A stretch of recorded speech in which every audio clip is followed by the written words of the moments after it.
எல்லாருக்கும் வணக்கம் மக்களே. நான் உங்களில் ஒருவன். நாம் இந்த காணொளியில் என்ன பார்த்துக்கிட்டு இருக்கோம் அப்படின்னு பார்த்தீங்கன்னா, 2026 சட்டப்பேரவைத் தேர்தல் தமிழ்நாட்டில் நடக்க போற காரணத்தினால, எந்தெந்த கட்சிகள் எப்படியெல்லாம் வாக்கு சதவீதங்கள் வாங்குவாங்க, எப்படியெல்லாம் வாக்குகள் வாங்கியிருக்காங்க, வரப்போகும் தேர்தல்களில் எப்படியெல்லாம் வெற்றி பெற போறாங்க, வெற்றி வித்தியாசங்கள் அவங்களுக்குள்ள இருக்கா அப்படிங்கிறத நம்ம பார்த்துக்கிட்டு இருக்கோம்.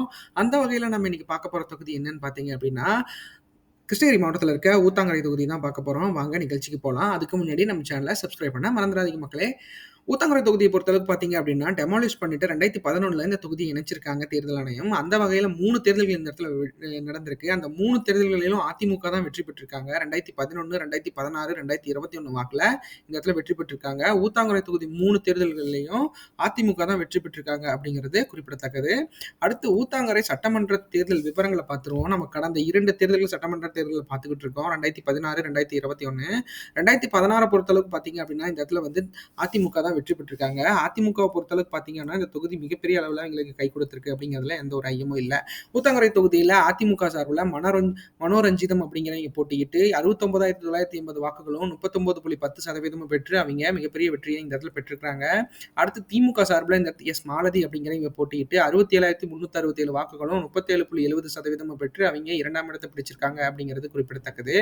அடுத்து பாட்டாளி மக்கள் கட்சி சார்பில் இந்த இடத்துல அங்குதி அப்படிங்கிறவங்க போட்டியிட்டு 23,500 வாக்குகளும் 13.10% பெற்று அவங்க 3ஆம் இடத்தை பிடிச்சிருக்காங்க அப்படிங்கிறது குறிப்பிடத்தக்கது.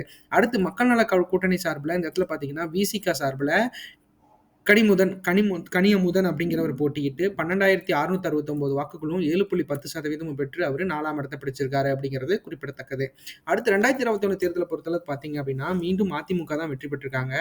அதிமுக சார்பில் இந்த இடத்துல TM தமிழ்செல்வம் அப்படிங்கிறவர் போட்டியிட்டு 99,675 வாக்குகளும் 53.30% பெற்று ஒரு மிகப்பெரிய வெற்றியை வந்து பெற்றிருக்காரு. இவருக்கு எகெய்ன்ஸ்டா இருந்த இந்தியன் நேஷனல் காங்கிரஸ் சார்பில் எஸ் ஆறுமுகம் அப்படிங்கிறவர் போட்டியிட்டு 71,288 வாக்குகளும் 38.20% பெற்று இந்த இடத்துல அவர் தோல்வியை தழுவிருக்கிறது அப்படிங்கிறது குறிப்பிடத்தக்கது. அடுத்து நாம் தமிழர் சார்பில் இந்த இடத்துல இளங்கோவன் அப்படிங்கிறவர் போட்டியிட்டு 10,424 வாக்குகளும் 5.6% பெற்று அவர் வெற்றி பெற்று அவர் 3ஆம் இடத்தை பிடிச்சிருக்காரு அப்படிங்கிறது குறிப்பிடத்தக்கது. இந்த ஒரு கேட்டகரியில் பார்த்தீங்க அப்படின்னா 2016ல் இந்த இடத்துல வந்து அதிமுக வந்து 39% வாங்கியிருக்காங்க. பாட்டாளி மக்கள் கட்சி 13% வாங்கியிருக்காங்க. இந்த பாட்டாளி மக்கள் கட்சியோட ஓட்டு அனைத்துமே அதிமுக கூட்டணியில் இருந்த பாமக தான் இருந்தாங்க. ஸோ அதிமுக கூட்டணியில் போட்டியிட்டவருக்கு 53.30%, அதாவது இவங்களோட பர்சன்டேஜ் எல்லாமே அப்படியே கன்வெர்ட் ஆயிருக்கு. ஸோ அந்த வகையில் பார்க்குறப்ப பாட்டாளி மக்கள் கட்சிக்கு இந்த இடத்துல ஒரு மிகப்பெரிய வாக்கு வங்கி இருக்கிறத நம்மளால மறக்க முடியாத உண்மையா இருக்கு. அடுத்து ஊத்தங்கரை மக்களவை தேர்தல் விவரங்களை பார்த்துருவோம். அந்த வகையில் நம்ம கடந்த 2 தேர்தல்கள் நம்ம பார்த்துக்கிட்டு இருக்கோம். 2019, 2024 பார்த்துக்கிட்டு இருக்கோம். 2019ல் அதிமுக கூட்டணி இந்த இடத்துல 62,679 வாக்குகளும் 29.76% வாங்கியிருக்காங்க. அடுத்து திமுக பார்த்தீங்க அப்படின்னா மிகப்பெரிய அளவில் இந்த இடத்துல வாக்குகள் வந்து வாங்கியிருக்காங்க. 1,02,142 வாக்குகளும் 48.49% வாங்கி இந்த இடத்துல அந்த ஊத்தங்கரை, அதாவது கிருஷ்ணகிரி தொகுதியை அவங்க வெற்றி பெற்றிருக்காங்க அப்படிங்கிறது குறிப்பிடத்தக்கது. அடுத்து நாம் தமிழர் சார்பில் இந்த இடத்துல 4,672 வாக்குகளும் 2.22% வாங்கி இந்த இடத்துல அவங்க 3ஆம் இடத்தை பிடிச்சிருக்காங்க.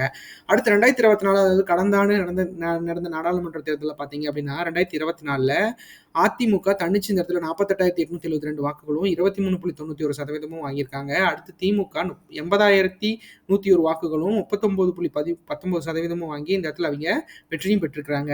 என்டிஏ சார்பில் பார்த்தீங்க அப்படின்னா பாமக கூட்டணியில் இருந்துச்சு. இந்த என்டிஏ கூட்டணியில் பாஜகவோட அவங்க 28,552 வாக்குகளும் 13.97% வாங்கியிருக்காங்க அப்படிங்கிறது குறிப்பிடத்தக்கது.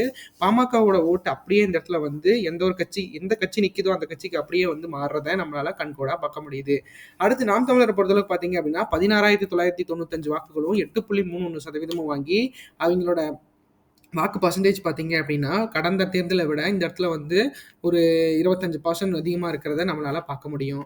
அடுத்து ஊத்தங்கரை தொகுதி 4 தேர்தல் நிலவரங்களை பார்த்துருவோம். அந்த வகையில் இந்த இடத்துல பார்த்தீங்க அப்படின்னா அதிமுக, திமுக, நாம் தமிழரை பார்த்துக்கிட்டு இருக்கோம். அதிமுக பார்த்தீங்கன்னா 2016ல் 39.90%, 2019ல் 29.76%, 2021ல் 49%, 2024ல் 23.91% வாங்கியிருக்காங்க.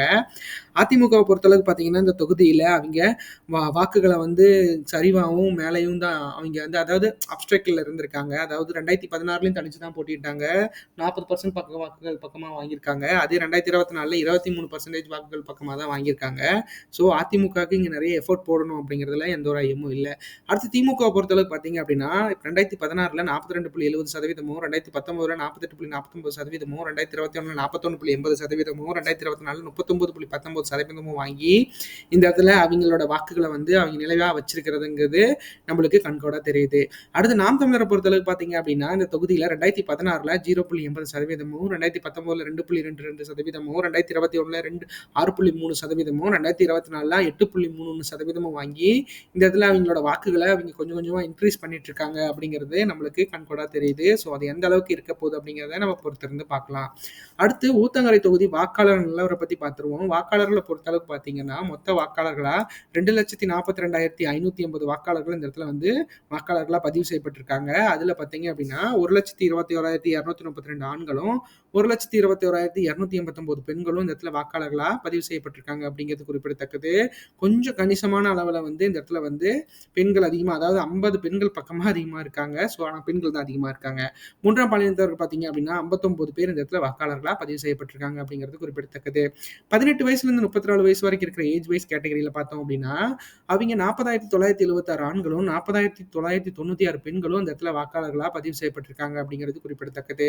அடுத்து 35 வயசுலேருந்து 54 வயசு வரைக்கும் இருக்கிறவங்க மிடில் ஏஜஸ் பார்த்தீங்க அப்படின்னா, 51,887 ஆண்களும், 51,912 பெண்களும் இந்த இடத்துல வாக்காளர்களா பதிவு செய்யப்பட்டிருக்காங்க அப்படிங்கிறது குறிப்பிடத்தக்கது.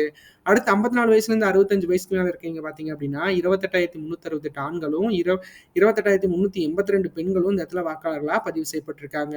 நாம இந்த வாக்காளர்கள் நிலவரத்தை பத்தி பார்க்குறப்போ பார்த்தீங்க அப்படின்னா, இந்த இடத்துல மிடில் ஏஜஸ் கொஞ்சம் அதிகமா, அதாவது 43% பக்கமா மிடில் ஏஜஸ் இருக்கிறாங்க அப்படிங்கிறது நம்மளுக்கு கண்கூடா தெரியுது. ஸோ அவங்களோட வாக்காளர்களோட மனநிலைமையை பார்த்தீங்க அப்படின்னா, யங்ஸ்டர்ஸை விட இந்த இடத்துல மிடில் ஏஜஸ் எல்லா தொகுதியிலும் அதிகமா இருக்காங்க. ஊத்தங்கரையிலயும் அப்படித்தான் இருக்காங்க.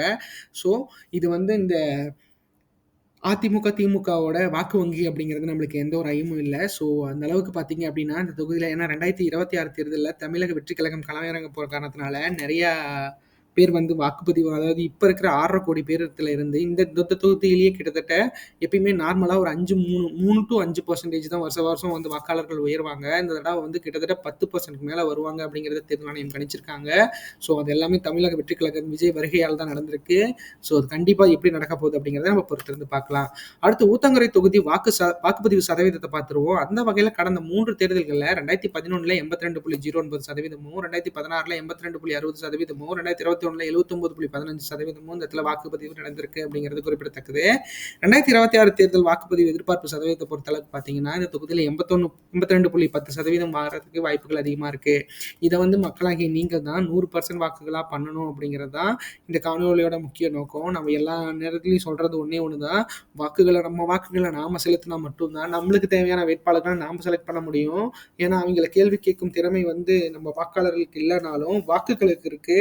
ஸோ கண்டிப்பா நீங்க வந்து இதெல்லாம் யூட்டிலைஸ் பண்ணி கண்டிப்பா நீங்க வாக்குகளை செலுத்தணும் அப்படிங்கிறது தான் இந்த காணொலியோட முக்கிய நோக்கமே. அடுத்து ஊத்தங்கரை தொகுதி வாக்கு எதிர்பார்ப்புங்கிறது ஆஸ் யூசுவல் இந்த இடத்துல திமுக விட அதிமுக அதிகமான பலம் வாய்ந்திருக்க காரணத்தினால அதிமுக பொறுத்த மட்டும் 41.46%, 91,621 வாக்குகளும் பெறுவதற்கு வாய்ப்புகள் அதிகமா இருக்கு. அதிமுக வந்து தனிச்சு போட்டிட்டு அந்த இடத்துல வெற்றி பெறுவது மிகப்பெரிய கடினம். ஆனாலும் அவங்க கூட்டணி கட்சிகளோட தான் இந்த தடவை இயங்க போறது அப்படிங்கிறத அவங்க தெளிவுபட கூறிய காரணத்தினால இந்த இடத்துல 41.46% வந்து அதிமுக கூட்டணி பெறுவதற்கு வாய்ப்புகள் அதிகமா இருக்கு. அடுத்து திமுக கூட்டணியை பொறுத்தளவு பார்த்தீங்க அப்படின்னா, அவங்க இந்த தொகுதியில இது வந்து ஒரு தனி தொகுதியா இருந்தாலும் இந்த தொகுதியில அவங்களுக்கு வந்து விடுதலை சிறுத்தைகள் கட்சி, அப்புறமேட்டு சிபிஐ, சிபிஐஎம் இதெல்லாம் வந்து கொஞ்சம் அதிகமா இருக்க காரணத்தினால இந்த இடத்துல வந்து அவங்க 35.96% வந்து அனலைஸ் படி எடுப்பாங்க. பட் ஆனா அந்த கட்சியோட நிர்வாக குழுக்கள்லாம் பார்த்தீங்க அப்படின்னா, இந்த தொகுதி இந்த தடவை மிகப்பெரிய அளவில் கைப்பற்றி ஆகணும், அதுக்காக மண்டல பொறுப்பாளர்களையே மாத்திருக்காங்க. போன தடவை இந்த மண்டல பொறுப்பாளர்கள் சரிவர செயல்படாத காரணத்தினால இந்த தடவை மாத்திருப்பாங்க போல. ஸோ அது பார்த்தீங்க அப்படின்னா திண்டுக்கல் மாவட்டத்தில் இருக்கிற ஒட்டன்சத்திரம் தொகுதியை சேர்ந்த சக்கரபாணி அவர்கள் தான் இந்த இடத்துல வந்து இப்போ மண்டல பொறுப்பாளர்களாக நியமிக்கப்பட்டிருக்காங்க. ஸோ 6 மண்டல பொறுப்பாளர்கள் நம்மளுக்கே தெரியும். அதில் செந்தில் பாலாஜி இருக்காரு, ஏவா வேலு இருக்காரு, நம்ம நேரு இருக்காரு, அப்புறம் ராசா இருக்காரு, கனிமொழி இருக்காங்க, ஸோ இந்த மாதிரி நிறைய பேர்த்த வந்து அவங்க நியமிச்சிருக்காங்க. ஸோ இந்த தொகுதிக்கு பார்த்தீங்க அப்படின்னா சக்கரபாணியை நியமிச்சிருக்காங்க அப்படிங்கிறது குறிப்பிடத்தக்கது. அடுத்தது நாம் தமிழரை பொறுத்தளவுக்கு பார்த்தீங்க அப்படின்னா இந்த தொகுதியில் தனிச்சு தான் போட்டிடுறதா அவங்க எப்பயுமே சொல்லியிருக்காங்க. தனிச்சு போட்டிட்டாங்க அப்படின்னா அவங்க 7.7% வந்து வாக்குகள் வாங்குறதுக்கு மிகப்பெரிய அளவில் வாய்ப்பு இருக்கிறத நம்மளால மறுக்க முடியாத உண்மையா இருக்கு.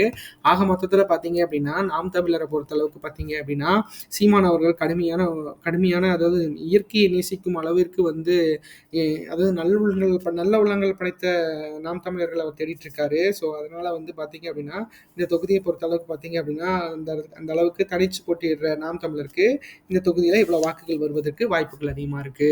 அடுத்து தமிழகத்துக்கு புதுவரவாக வந்திருக்க தமிழக வெற்றி கழகத்தை பொறுத்த அளவுக்கு பார்த்தீங்க அப்படின்னா அவங்க ஏன்னா இந்த தேர்தல் தான் அவங்களுக்கு முதல் தேர்தல் அப்படிங்கிற காரணத்தினால இந்த தொகுதியில் வாக்காளர்கள் அதாவது யங்ஸ்டர்ஸோட வாக்குகள் வந்து கொஞ்சம் அதிகமாகவே இருக்கு. ஆனால் மிடில் ஏஜஸ் ஒப்பிடுறப்போ பார்த்தீங்கன்னா விஜய் அவர்களை நேசித்த அவர்கள் வயதில் இருக்கிறவங்க எல்லாம் பார்த்தீங்கன்னாலும் அந்த மிடில் ஏஜஸ்குள்ள தான் இருக்காங்க. ஸோ அந்த வகையில் பார்க்குறப்போ இதில் வந்து ஒரு கலந்த வாக்குகள் வர்றதுக்கு வாய்ப்புகள் அதிகமாக இருக்குது. அந்த வகையில் 14.03%, 31,744 வாக்குகளும் வந்து மினிமம் வாங்குறதுக்கு வாய்ப்புகள் இருக்குது. இதுக்கு மேலே அவங்க வாங்கி வெற்றி பெறணும் அப்படின்னா அதாவது அதாவது ஜெயலலிதா அவர்கள் வந்து பார்த்தீங்க அப்படின்னா தனிச்சு தான் 2016 தேர்தலில் நின்று வெற்றியும் பெற்றிருந்தாங்க. அது ஒரு ஸ்ட்ராட்டஜியாக இருந்துச்சு. பட் ஆனால் இப்போ பார்த்தீங்கன்னா திமுக ஸ்டாண்ட் பார்த்தீங்கன்னா மிகப்பெரிய அளவில் அப்போ திமுக வந்து கூட்டணி கட்சிகளோட இல்லை. ஏன்னா இந்திய தேசிய காங்கிரஸ் தவிர மற்ற எந்த கட்சியும் அவங்களோட இல்லை.